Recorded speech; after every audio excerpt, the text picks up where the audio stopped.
Good morning बच्चों। इसके पहले पार्ट 4 तक आप लोग पढ़ चुके होंगे। आज हम आपको पार्ट 5 गवाही पढ़ाने जा रहे हैं। गवाही का मतलब होता है जिसने घटना को होते हुए देखा हो। इस कहानी में चाणक्य की बुद्धिमत्ता और न्यायप्रियता का जिक्र है। अब आप पूछेंगे कि चाणक्य कौन था, तो बच्चों चाणक्य चंद्रगुप्त का महामंत्री था। एक बार मन में फिर आएगा कि चंद्रगुप्त कौन था, तो चंद्रगुप्त मौर्य साम्राज्य का संस्थापक था, अर्थात उसने ही मौर्य साम्राज्य की स्थापना की थी। आइए अब कहानी देखते हैं। इस कहानी में चाणक्य की बुद्धिमत्ता और न्यायप्रियता का जिक्र है। ये मैंने पहले ही आपको बताया था। चाणक्य का नाम भला किसने नहीं सुना होगा। सम्राट चंद्रगुप्त के महामंत्री थे चाणक्य। उनकी सूझबूझ के अनेक किस्से और कहानियाँ प्रसिद्ध हैं। कहा जाता है कि एक बार सम्राट चंद्रगुप्त के दरबार में एक बूढ़ा किसान रोता रोता आया और बोला, महाराज मैं तो लुट गया, बर्बाद हो गया। मेरा मित्र शीलभद्र मेरा सारा जमाधन हड़प गया। चंद्रगुप्त बोले, साफ साफ कहो क्या बात है। वह कहने लगा, महाराज मैं गरीब किसान हूँ, मेरा नाम गजानन है।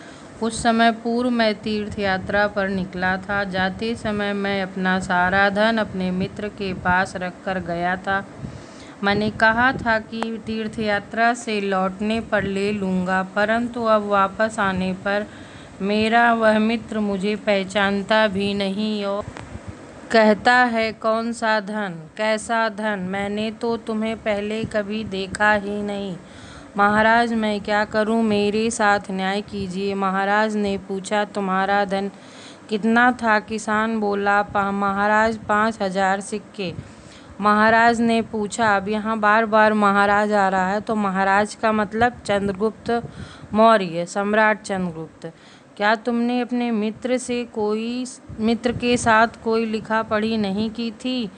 महाराज ने किससे पूछा, गजानन से। गजानन कौन था, जो किसान था, और उसके मित्र का नाम शीलभद्र। तो वो कहते हैं, क्या तुमने अपने मित्र के साथ कोई लिखा पढ़ी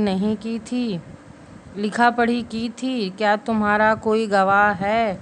किसान ने सिर झुकाकर कहा, महाराज मैं अपने मित्र पर बहुत अधिक विश्वास करता था, इसलिए कोई लिखा पढ़ी नहीं की। मंदिर के बाहर उस स्थान पर दोपहर में कोई आता जाता भी नहीं, अतः मुझे धन देते हुए और शीलभद्र को धन लेते हुए किसी ने भी नहीं देखा।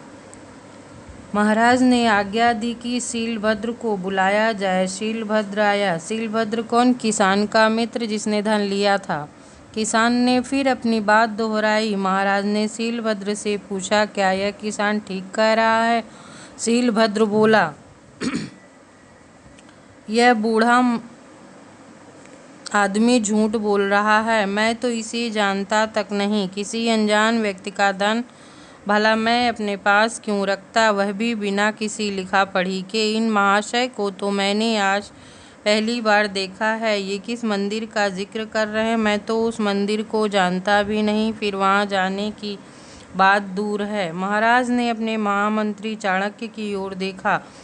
बच्चों चाणक्य चंद्रगुप्त के महामंत्री और साथ साथ उनके गुरु भी थे।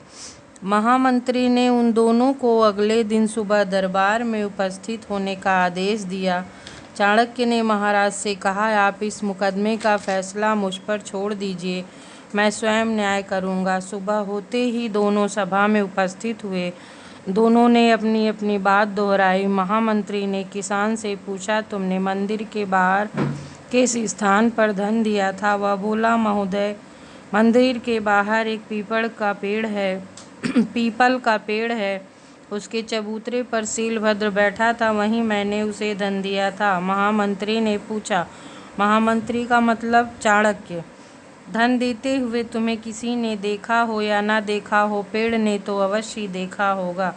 बूढ़ा आदमी सकुचाते हुए बोला, जी महामंत्री। मंत्री बोले, जाओ पेड़ को बुलाकर लाओ, वह गवाही देगा। हिचकिचाते हुए किसान पेड़ को लेने चला गया। सुबह से दोपहर होने को आई, परंतु किसान लौटकर नहीं आया।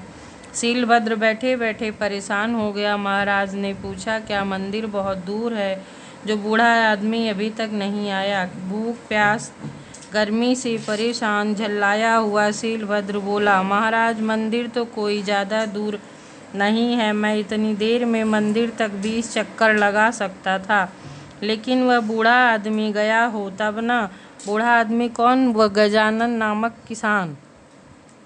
वह तो बहुत झूठा और पाखंडी है, जरूर घर जाकर खा पीकर आराम कर रहा होगा। महामंत्री ने मुस्कुराते हुए शीलभद्र से पूछा, क्यों मित्र, अभी तो तुमने कहा था कि तुम तो वहाँ कभी गए ही नहीं, तुम अब कैसे कह रहे हो मंदिर पास ही है? निश्चय ही बूढ़ा किसान सच कह रहा है और तुम झूठ। तुमने अवश्य उसका धन हड़प लिया है। अब अपनी इच्छा से उसका धन वापस कर दो, नहीं तो राजदंड के भागी बनोगे। शीलभद्र स्वयं अपनी बात के जाल में फंस गया था। उसने अपना अपराध स्वीकार कर लिया। उसने बूढ़े का धन वापस देने का प्रण भी किया। थोड़ी ही देर में वह किसान आया। वह बहुत ही थका थका सा लग रहा था। वह बोला, महोदय, मैंने पेड़ से बहुत अनुनय विनय की, परंतु वह गवाही देने नहीं आया। महामंत्री चाणक्य ने कहा, नहीं, वह आया था, वह गवाही देकर चला गया। तुम्हारा मित्र शीलभद्र मान गया है कि उसने तुम्हारा धन लिया था। अब वह वापस देने को भी तैयार है। इस प्रकार चाणक्य ने अपने बुद्धि कौशल द्वारा बिना प्रमाण एवं साक्षी के दूध का दूध और पानी का पानी कर दिया। इसके बाद अब आप लोग एक बार कहानी से फिर से पढ़िएगा और ये शब्दार्थ लिख लीजिएगा अपनी कॉपी में, जैसे कि मैंने लिखा है। और उसके बाद आप लोग प्रश्न उत्तर भी लिख लीजिए, मैंने लिखा है।